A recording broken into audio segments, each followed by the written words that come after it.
Reverse कर सकते हैं? पहले एक ट्रैप से निकलना पड़ेगा। आपको डायग्नोसिस का एक ट्रैप होता है। आपको जान के हैरानी होगी, एक संस्था है ACP, American college of physicians, मतलब मैं आपको एविडेंस दे सकता हूँ, किताब दे सकता हूँ। ACP नाम याद रखिएगा, अमेरिकन कॉलेज ऑफ फिजिशियंस। ये वर्ल्ड हेल्थ ऑर्गेनाइजेशन से ज़्यादा बड़ी बॉडी है। इनके पास ज़्यादा डॉक्टर्स की टीम है, इनकी बड़ी डॉक्टर की टीम है, WHO से बड़ी टीम है। इन्होंने 2018 में एक नई डायबिटीज़ गाइडलाइंस निकाली। वो किसी का 99% लोगों के पास पहुंची नहीं हो। वो गाइडलाइंस क्या थी? वो गाइडलाइंस ये थी कि अगर किसी का HbA1c 8.4 आ रहा है, वो डायबिटिक नहीं है। मतलब मोटा मोटा मान लो कि किसी का ग्लूकोज पोस्ट प्रेंडियल खाना खाने के 2 घंटे बाद वाला, इफ इट इज कमिंग 250, वो डायबिटिक नहीं है।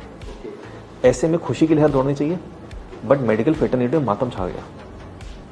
मैं नोएडा में ट्रैफिक में फंसा हुआ था, तो बाहर देखा तो देखा सारे डॉक्टर लोग खड़े हुए हैं, यहाँ पे ब्लैक कलर का पट्टी डाली हुई है, हम काम नहीं करेंगे, हम काम नहीं करेंगे। भाई ACP ने बोला है, तुम्हें खुश हो ना, because this research was beneficial but not profitable. You getting my point? तो उसको ये मान तो लिया, बट आम जनता तक नहीं पहुंचने दिया। किसी को पता चला ये मैंने ACP के बारे में किसी सुना ही नहीं होगा कि रिसर्च पर हुई। ऐसी एक और एक संस्था है कॉकरेन, COCHRANE, कॉकरेन कोलैबोरेशन, कॉकरेन लाइब्रेरी, कॉकरेन डेटाबेस, ये एक ही नाम है। इनके लगभग 125 या 130 कंट्रीज में ऑफिस है। ठीक है, ये किसी भी ऐसे आदमी को हायर नहीं करते जिसका कभी भी किसी फार्मास्यूटिकल कंपनी से नाता हो या उसके कोई इंटरेस्ट हो किसी कंपनी में, वो कोई स्टेक होल्डर हो। तो ये बहुत ही ऐसे रिसर्चर्स, साइंटिस्ट, डॉक्टर्स रखते हैं जो एकदम इंडिविजुअल हो। इंडिया में इनके 2 ऑफिस हैं, एक दिल्ली में, कोलकाता में। 100% गवर्नमेंट फंडेड, यानी कॉकरेन इतनी बड़ी बॉडी है, सारी देश की सरकारें बोलती होंगी जैसे इंडिया के कॉकरेन को इंडियन गवर्नमेंट पैसा देती है, तुम रिसर्च करो। ये कॉकरेन पिछले 25 साल से बोल रही है कि diabetes 250 post prandial is not diabetes. जो HbA1c ने अब बोला है, ये 25 साल से बोल रहे हैं।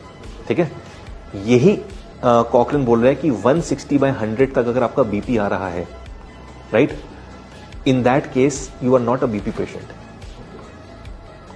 You are not a BP patient. आप अपनी किसी को सर्जरी रोक दी गई कि BP भी तुम्हारा ज्यादा सर्जरी नहीं करेंगे, तो उन्होंने पूरी गाइडलाइंस निकाली 160/100 तक। नॉर्वे की जो कंट्री है, आपको लगता है Japanese are the longest living people? No, Norwegians are the longest living people. Norway के लोगों का नॉर्मल BP इज 150/90 और वहां की सरकार उसको नॉर्मल बोलती है। अगर हमारी गाइडलाइंस वहां चली जाए तो 70% Norway as a country is a high BP patient. ठीक है, तो ये आपको समझना होगा कि पहले ट्रैप से निकलना होगा। अच्छा, आप किसको मानोगे? आप तो बोले 140 पोस्ट पेंडेड डायबिटीज है, वो बोले, मैं बोला 250 है, कॉकरेन बोल रहे हैं। अब WHO और यूनाइटेड नेशंस ने दोनों को इक्वली रिकॉग्नाइज किया। तो अगर आप केमिस्ट की दुकान खोल के बैठे हो तो आप 140 मान लो, अगर आप पेशेंट है तो 250 मान लो। तो पहले ट्रैप से निकलना पड़ेगा ना, आप किसको मार रहे हो। और मैं तो बोला, नंबर इज नॉट समथिंग कि that should be taken consideration कि 140 ही आना चाहिए या 250 आना चाहिए। How you are feeling. मतलब मेरे पास एक पेशेंट आया 450 ग्लूकोज, बाइक चला के आया, बोला सर मेरे इतना नहीं आता है, I am normal, there is no symptoms of diabetes. तो एक ही आपका जूते का पैर 9 हो सकता है, 10 हो सकता है, मेरा 8 है, किसी का 7 हो सकता है। यू कैन नॉट से ना कि नहीं 140 कर दो बस सबकी। तो 2003 में ओवरनाइट इंडिया में, मतलब उस साल में अचानक से 1 करोड़ इंडियंस डायबिटिक बन गए। क्योंकि 1997 तक क्या होता था, हम लोग WHO को फॉलो करते थे। WHO बोलते कि फास्टिंग 123 इज नॉट डायबिटीज। फिर क्या हुआ, 2003 में हमने 3 पैरामीटर्स बना दिए। फास्टिंग कर दिया 100, PP कर दिया 140, और 2010 में एक नया पैरामीटर जोड़ दिया HbA1c। तो कहीं तो फंसोगे। India is 9% diabetic people, Kuwait में 18% डायबिटिक। मतलब वहां की रिच पीपल, मतलब देखो उनकी, they are making money by selling oils. वहां पे जितने भी डायबिटिक हैं कुवैतीज, अपने लास्ट के दिनों में 50% अंधे हो जाते हैं। और कहने को उनके तेल की खेती हो, जो भी उनका तेल का कारोबार है, इतना पैसा। So the point over is, India में 9% लोग डायबिटिक है, कुवैत में 18% है, राइट।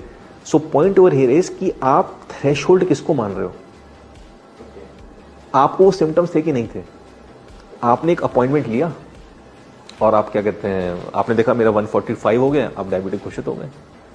इससे जो बच गया इंसान, और जिसने नॉलेज प्राप्त कर लिया और कैसे उस ग्लूकोज को नॉर्मल लेके आना है, नो डिजीजेस, नो मेडिसिन।